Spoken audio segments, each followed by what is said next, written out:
Right chaps, I don't know how much you can see there. This is my first setup of Colchester lathe cam. I had to take the blade off the shovel to get it into the lathe, obviously, and that resulted in some blood and injury, but I got the blade off and the injury isn't too bad and the finger isn't throbbing too hard, but I did manage to get blood all over the new Colchester before I noticed. Right, here we have it.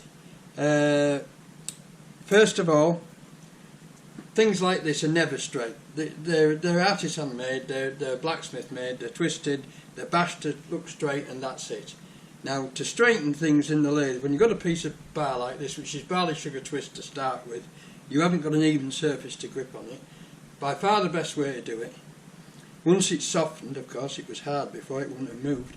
Once it's softened, put it in the chuck, get a cutter, put the cutter maybe 1/4 of an inch or 1/8 of an inch, or less if your eyes will stand it, from the cutting tool.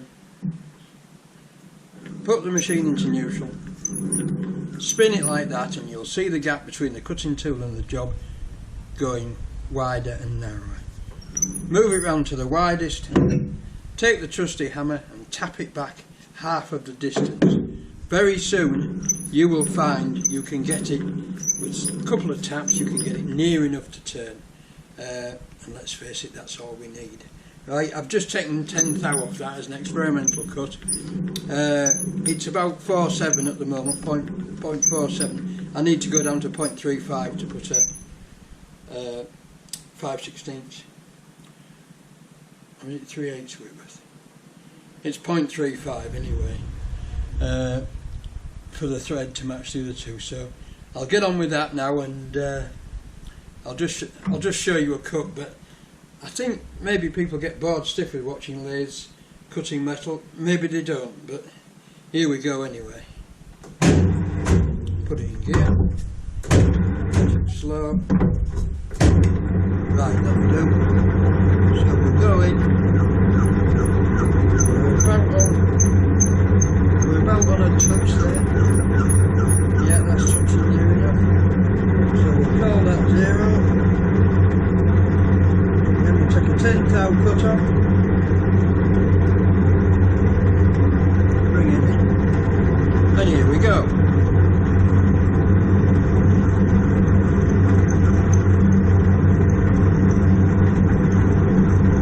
This is a brazed tungsten carbide tip I'm using because I don't honestly know. I expect this metal is still patchy hard, although it now cuts very easily, and I'm probably going to have to harden it up a bit when I finish doing this job. I have got a little socket where I want to stop, and already I'm feeling parallel. That's my socket there.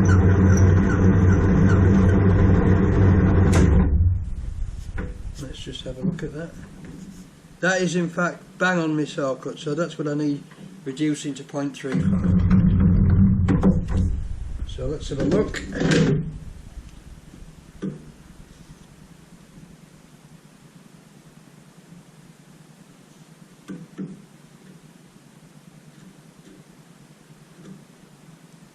And at the moment we're 0.42. So I'll just crack on with this and get it down to 0.35 and bring you back. Right chaps, we're down to size, and I'm just going to file a bit of tape on it, ready to put the thread on it. Filing in the lathe is one of the most dangerous tasks you ever do. Keep your file as far away from the chuck jaws as you can. No sleeves.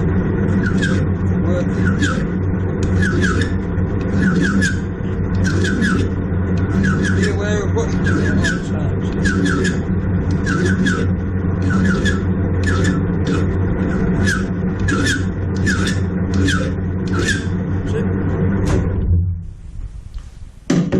Okay, there we are, ready for threading. I'm not going to single point it in the lathe, it's pointless. I've got a brand new set of Whitworth taps and dies I can use. Okay, we'll move on to that. Okay, here we go. That's the starting side.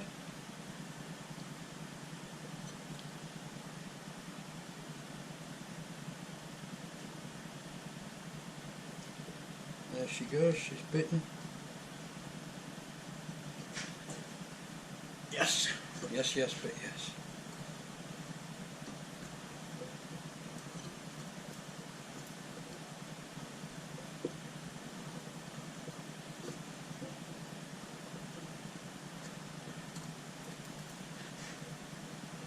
How are we doing? Just a bit more pushing on.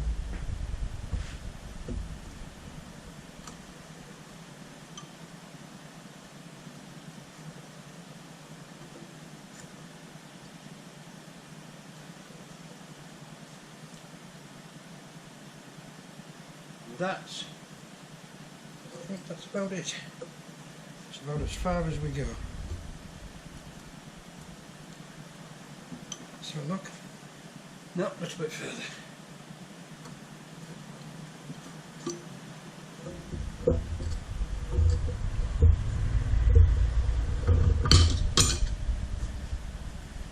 Yeah, that looks pretty good to me.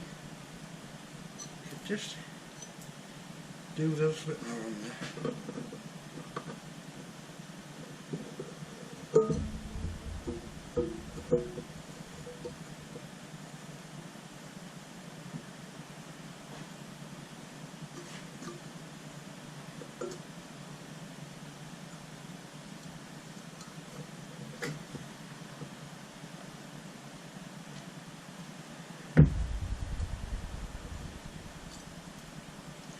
That didn't go down at all, did it?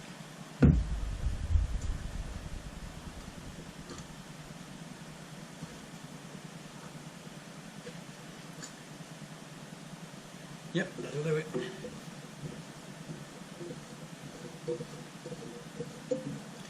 So the next job is to bar out 3 handles and tap 2. Yes, 3/8 foot width. Tap to 3/8 foot width. And off we go. Okay chaps, just a little idea for Colchester users or anybody with an LO or an LOO taper on the lathe. I always find it's a lot easier to bring the key round to the top and then check that your taper's clean and check that your chuck's clean, which I've already done, using the chuck borders made famous by Double Boost, of course. And if you do that, it's a lot easier to lift and align the chuck and spin that on like that, yeah. No. It's going to make a fool of me now, isn't it? There she goes. There she goes. That's it. Tighten up with the wonderful spanner. You Colchester owners may have noticed that on the back of your lathe there's 2 terry clips. Right, those 2 terry clips are for holding this spanner. Right, so there you go. Right, let's see if we can get these handles set up in the forge. Right chaps, I've spared you the agony of my bloody awful forge or chuck alignment, and I've got it to within 1 thou, which is far too accurate for a job like this, but the more practice you get, the better you get at something. So I've gone for it. Now I'll set up and we'll drill these holes. Okay, here we go. Tapping, so I forgot to turn the radio off. There we go. Okay chaps, here we go. Tapping size for 3/8 16 TPI is 5/16. So here we go. Drilling brass. Oh, what joy. By the way, it may still look to be out. Remember, I centred it on the hole, not on the body.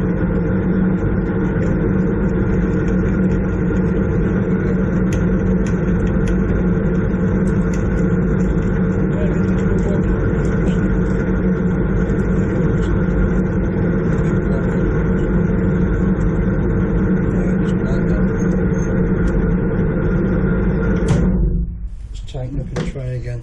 Don't suppose this is a bent drill. It could be, knowing me.